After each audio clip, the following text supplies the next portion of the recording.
Nama Om Vishnu Padaya Krishna Preshtaya Bhutale Srimate Bhakti Vedanta Swamin Iti Namane Namaste Saraswate Deve Gauravani Pracharane Nirdishesha Shunyavadi Paschatya Deshatarane Jaya Jaya Sri Krishna Chaitanya Prabhu Nityananda Sri Advaita Gadadhara Srivasa Adi Gaura Bhakta Vrinda Hare Krishna Krishna Krishna Hare Hare Hare Rama Rama Rama Hare Hare Haraye Nama Krishna Yadavaya Namaha Gopala Govinda Ram Sri Madhusudan Om Apavitra Pavitro Va Sarva Avastang Gatopi Va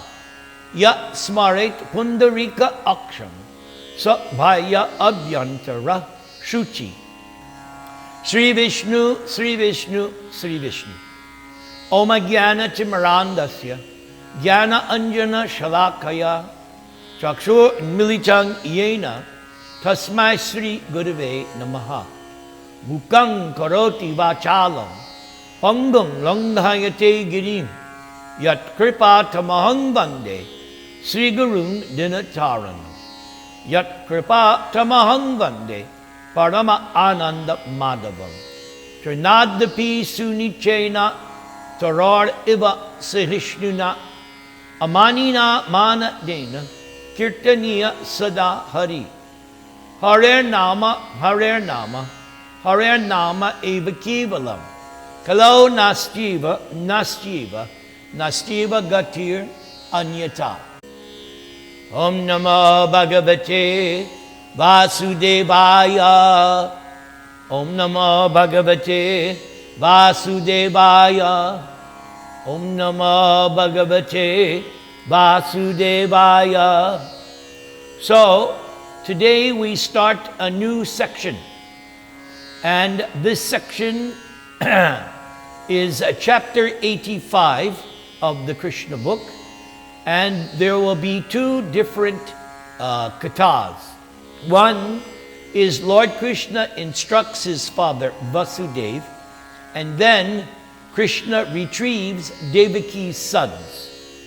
And there are 7 episodes or 7 segments in this chapter. So let's begin with the chapter summary. This chapter relates how Lord Krishna imparted divine knowledge to his father Vasudeva, and along with Lord Balaram, retrieved their mother's 6 dead sons who were killed by Kamsa. Having heard the visiting sages glorify Krishna, Vasudeva ceased to regard Krishna and Balaram as his sons. So then Vasudeva began praising the omnipotency, omnipresence, and omniscience of Krishna and Balaram as the Supreme Personality of Godhead. After glorifying his sons, Vasudeva fell at Lord Krishna's lotus feet, and he begged Krishna to drive away the conception that Krishna was his son. But instead, Lord Krishna restored that very conception by instructing Vasudeva in the science of Godhead. And upon hearing these instructions, Vasudeva became peaceful and free from doubt. So that's the chapter summary for part 1. Here is the chapter summary for part 2. Then, Mother Devaki praised her 2 sons, Krishna and Balaram, reminding them how they had once retrieved the dead son of their spiritual master, Sandipani Muni. Devaki said, "Please fulfill my desire in the same way. Please bring back my sons who were killed by Kamsa so that I may see them once again." Entreated in this way by their mother, the 2 lords, Krishna and Balaram, went to the subterranean planet of Sutala, and there they approached Bali Maharaj. King Bali greeted Krishna and Balaram most respectfully, offering them seats of honor, worshiping them, and also reciting prayers. Krishna and Balaram then requested Bali to return Devaki's dead sons. Krishna and Balaram received the boys from Bali and returned them to Devaki, who felt such a surge of affection for them that milk began spontaneously flowing from her breasts. Overjoyed, Devaki fed the children her breast milk, and by drinking the remnants of the same milk which was once drunk by Lord Krishna himself, those 6 sons regained their original forms as demigods and went back to heaven. Hare Krishna, Krishna Krishna, Hare Hare, Hare Rama, Rama Rama, Hare Hare. Om Namo Bhagavate Vasudevaya. Om Namo Bhagavate Vasudevaya.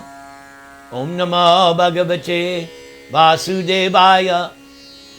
So, this is the first of 7 scenes in this chapter. This first scene is entitled Vasudeva Confesses to Krishna and Balaram. It is a Vedic custom that the junior members of the family should offer respects to the elderly persons every morning. The children or disciples especially should offer their respects to the parents or the spiritual master in the morning. And in pursuance of this Vedic principle, Lord Krishna and Balaram used to offer obeisances to their father, Vasudeva, along with his wives. One day, after having returned from the sacrificial performances at Kurukshetra, when Lord Krishna and Balaram went to offer their respects to Vasudeva, Vasudeva took the opportunity of appreciating the exalted position of his 2 sons. Vasudeva had the opportunity to understand the position of Krishna and Balaram from the great sages who had assembled in the arena of the sacrifice. Vasudeva not only heard from the sages, but on many occasions, Vasudeva actually experienced that Krishna and Balaram were not ordinary human beings, but were actually very extraordinary. Thus, Vasudeva believed the words of the sages that his sons, Krishna and Balaram, were the Supreme Personality of Godhead. And so, with firm faith in his sons, Vasudeva addressed them. "O my dear Krishna, you are the Sachid Ananda Vigraha, the Supreme Personality of Godhead. And my dear Balaram, you are Sankarshana, the master of all mystic powers. So now I have understood that you both are eternal. Both of you are transcendental to this material manifestation and to its cause, the Supreme Person, Mahavishnu. You are the original controller of all. You are the very resting place of this cosmic manifestation. You are its creator, and you are its creative ingredients. You are the master of this cosmic manifestation. And actually, this manifestation is created for your pastimes only. The different material phases, from the beginning to the end of the manifest cosmos, is done so under different time formulas, and also yourself, because you are both cause and effect of this cosmic manifestation. The two features of this material world, namely predominator and predominated, are also you, and you are the supreme transcendental controller who stands above them. Therefore, you are beyond the perception of our senses. You are the supreme soul, unborn and unchanging. You are not affected by the 6 kinds of transformations which occur in the material body. The wonderful varieties of this material world are also created by you, and you have entered as the Supersoul into each living entity and even into the atom. You, Krishna, are the maintainer of everything.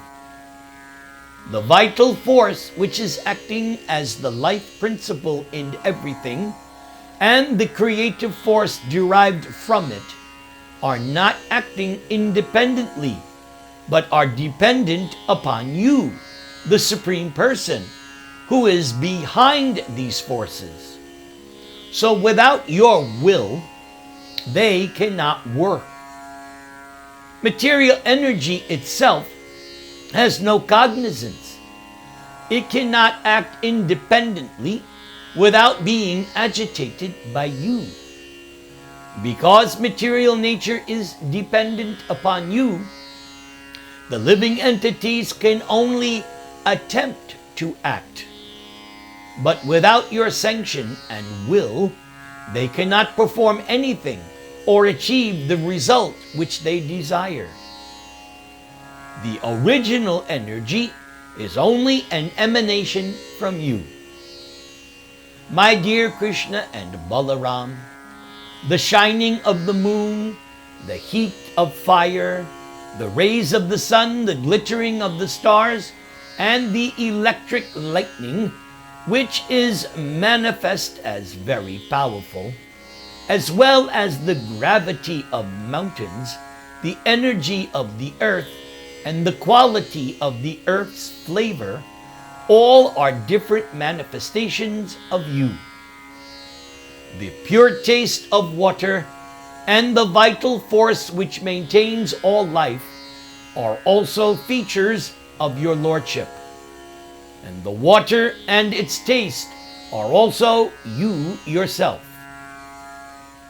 So, my dear Krishna and Balaram, although the forces of the senses, the mental power of thinking, willing, and feeling, and the strength, movement, and growth of the body appear to be performed by different movements of the airs within the body, however, still they are all ultimately manifestations of your energy. Even the vast expanse of outer space rests in yourself. The vibration of the sky, its thunder, the supreme sound, Omkar, and the arrangement of different words to distinguish one thing from the other are also symbolic representations of yourself. Everything is yourself. That is why in Bhagavad Gita it is stated, Vasudeva Sarvam Iti. The senses, the demigod controllers of the senses, and the acquisition of knowledge, which is the purpose of the senses, as well as the subject matter of knowledge, are all yourself. The resolution of intelligence and the sharp memory of the living entity are also yourself. You are the egoistic principle in ignorance, which is the very cause of this material world. The egotistic principle of passion, which is the cause of the senses, and the egotistic principle of goodness, which is the origin of the different controlling deities of this material world. The illusory energy or Maya, which is the cause of the conditioned soul's perpetual transmigration from one form to another. All of these is yourself. My dear Supreme Personality of Godhead, you are the original cause of all causes. Exactly as the earth is the original cause of different kinds of trees, plants, and similar varieties of manifestation. And as the earth is represented in everything, so also you are present throughout this material manifestation as Param Atma, Super Soul. You are the supreme cause of all causes, the eternal principle. Everything is, in fact, a manifestation of your one energy. The three qualities of material nature, Sattva, Rajas, and Tamas, or goodness, passion, and ignorance, and the result of their interaction are linked up with you by your agency of Yoga Maya. They are supposed to be independent, but actually the total material energy is resting upon you, Paramatma, the Super Soul. And since you are the supreme cause of everything, the interactions of material manifestation, namely birth, existence, growth, transformation, deterioration, and annihilation, are all absent in yourself. Your supreme energy, Yoga Maya, is acting in variegated manifestations.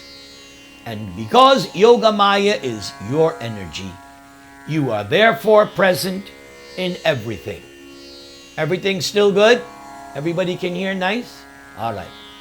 So now, Prabhupada, there was a lot of philosophy here in Vasudev's praise of Krishna and Balaram. Lots of philosophy. So Prabhupada now is going to explain an important item. Prabhupada says, in Bhagavad Gita, this fact is very nicely explained in the 9th chapter, wherein Lord Krishna says, Maya tatam idang sarvam jagad avyakta murtina mat astani sarva bhutani na chahang teshu avastitaha. Krishna told Arjuna, in my impersonal form, I am spread all over the material energy. Everything is resting in me, but I am not there.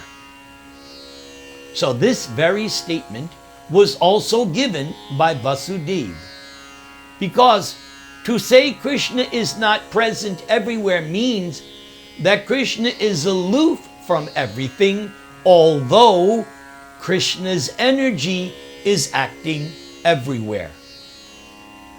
This can be understood by a crude example.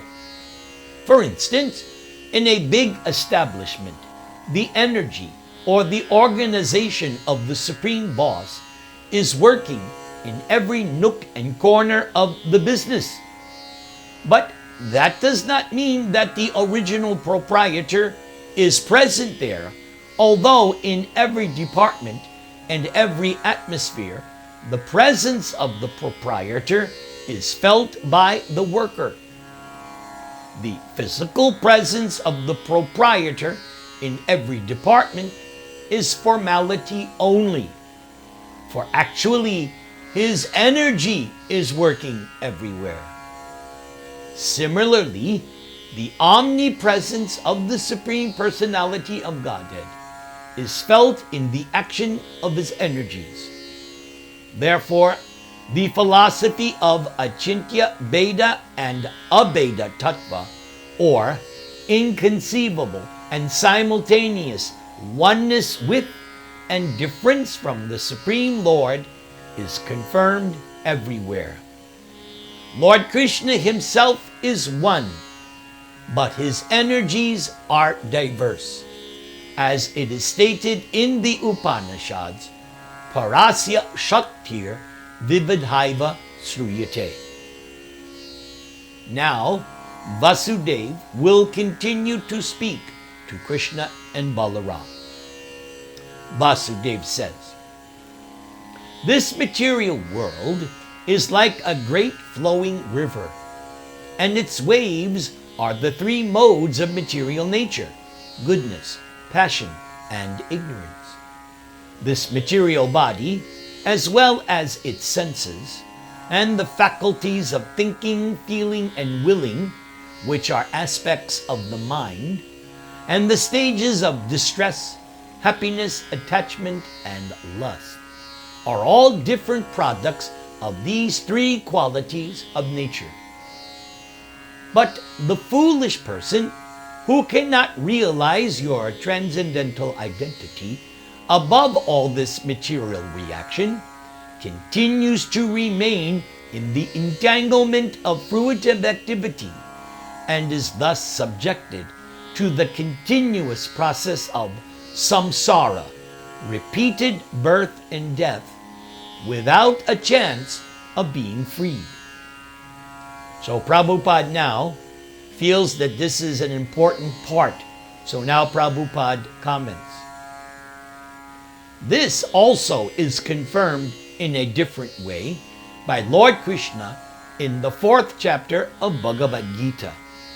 There it is said, "Janma karma chame divyam, evam yo veti tatvataha, tyakva dehang punar janma, naiti mam eti sorjuna."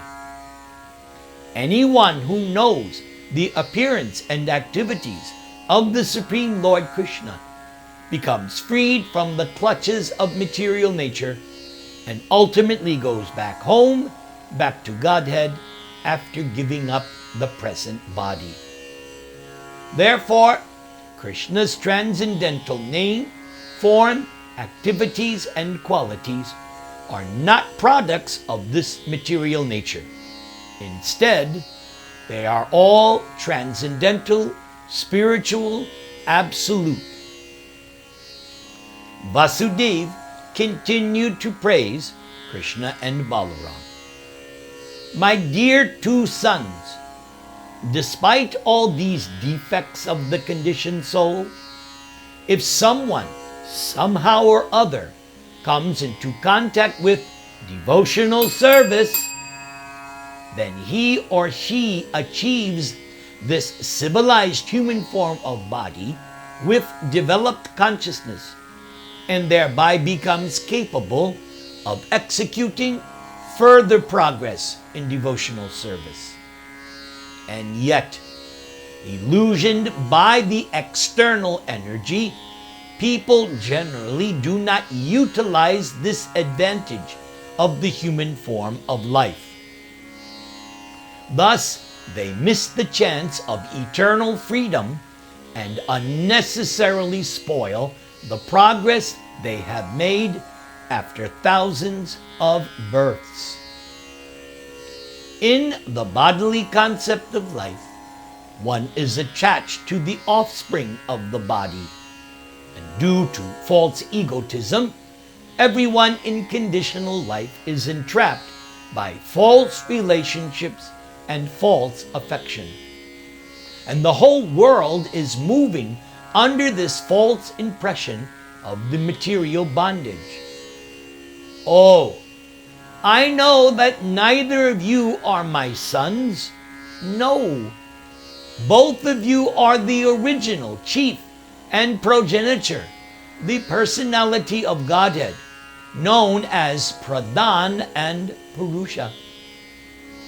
But you have appeared now on the surface of this globe in order to minimize the burden of the world by killing the Kshatriya kings who are unnecessarily increasing their military strength.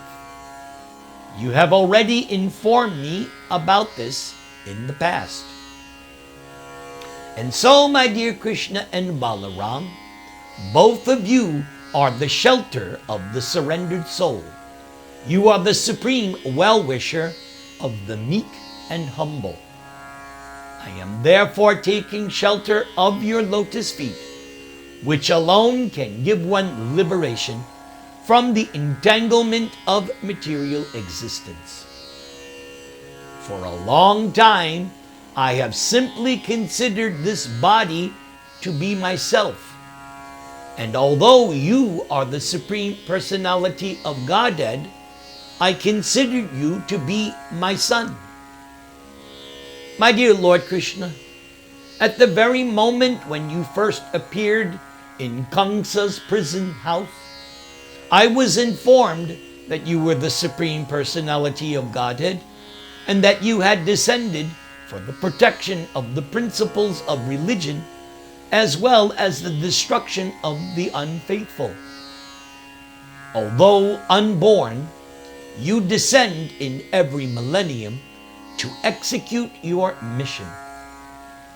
My dear Lord Krishna, as in the sky there are many forms appearing and disappearing, so also you appear and disappear in many eternal forms. Who therefore can understand your pastimes or the mystery of your appearance and disappearance?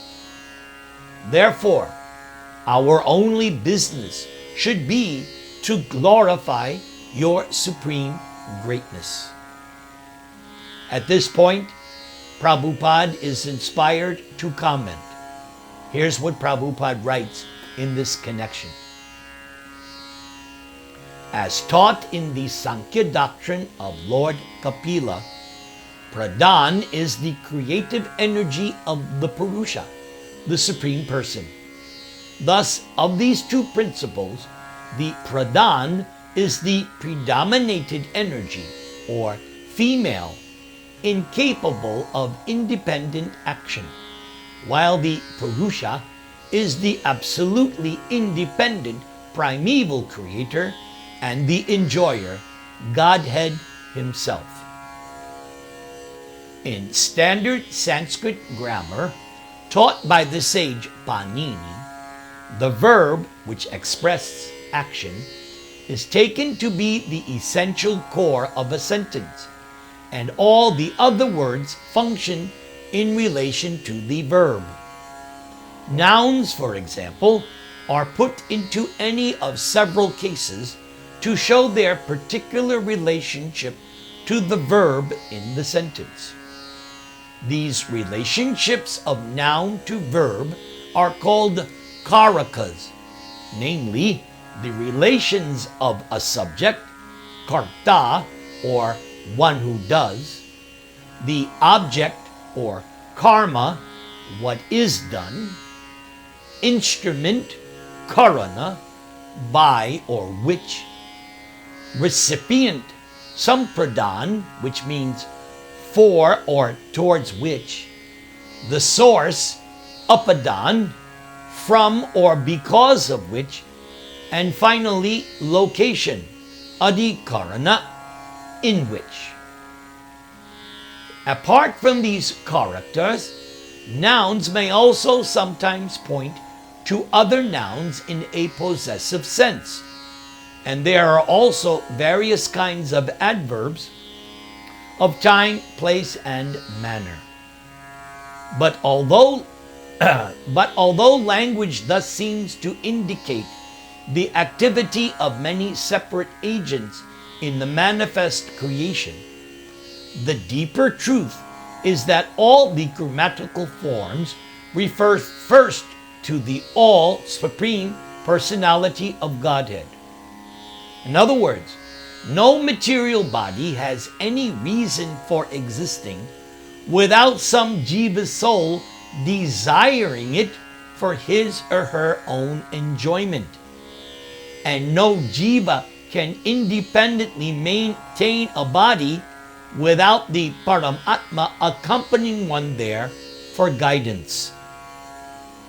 The Vaishnava Acharyas, in their commentaries on the second canto of Srimad Bhagavatam, explain that even before Lord Brahma is born from the lotus navel of Garbhodakashayi Vishnu, Brahmaji first accepts the whole material energy, the Mahat Tattva, as his body.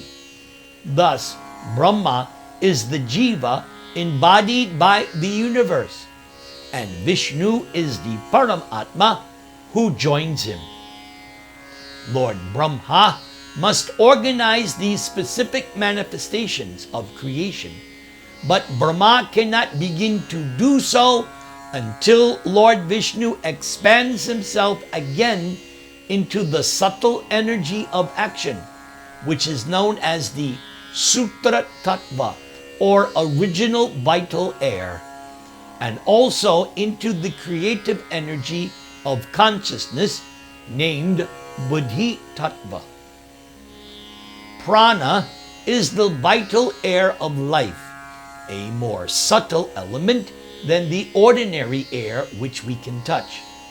And because prana is so subtle, finer than the tangible manifestations of creation, sometimes it is considered the ultimate source of everything. But even subtle energies, such as prana, depend for their functional capacity on Krishna as the supremely subtle Paramatma. Just as the velocity of an arrow is derived from the strength of the bowman who shoots it, so all subordinate energies depend on the power of the Supreme Lord. Furthermore, even when various subtle causes have been empowered with their capacity to act, they cannot act in concert without the coordinating direction of Paramatma, the Supersoul. This is confirmed by Lord Brahma in his description of creation in the second canto of Srimad Bhagavatam, where he says to his son, O Narada, best of the transcendentalists, the forms of the body cannot manifest as long as these created parts, namely the elements, senses, mind, and modes of nature, are not assembled. Thus, when all these became assembled by the force of the energy of the Supreme Personality of Godhead, this universe certainly came into being by accepting both primary and secondary causes of creation. Furthermore, in the Shvetashvatara Upanishad, it is stated, Na tatra suryo bhati, na chandra tarakam, nema vidyuto bhanti kuto yam agni, tam eva bhantam anubhati sarvam, tasya bhasa sarvam idang vibhati. There in the spiritual sky, the sun does not shine, nor does the moon, the stars, or lightning as we know them, what to speak of ordinary fire. It is by the reflection of the spiritual sky's effulgence that everything else gives light, and thus through its radiance, this entire universe becomes luminous. In the 15th chapter of Bhagavad Gita, the Supreme Lord Krishna says to Arjuna, Yad aditya gatang tejo, jagad basayate kilam, yach tramad chandramasi yach chagnao, tat tejo vidi mamakam. The splendor of the sun, which dissipates the darkness of this whole world, comes from me, and the splendor of the moon and the splendor of fire also come from me. In accordance with the general process of creation, speech always becomes audible in stages, which proceed from subtle inner impulse to outward expression. These stages are mentioned in the mantras of the Rig Veda as follows. Chatvari Vak Parimita Padani Tani Vidur Brahmanaye Manishinaha guhayang trini nihitani nengayanti turiyang vacho manusha vadanti.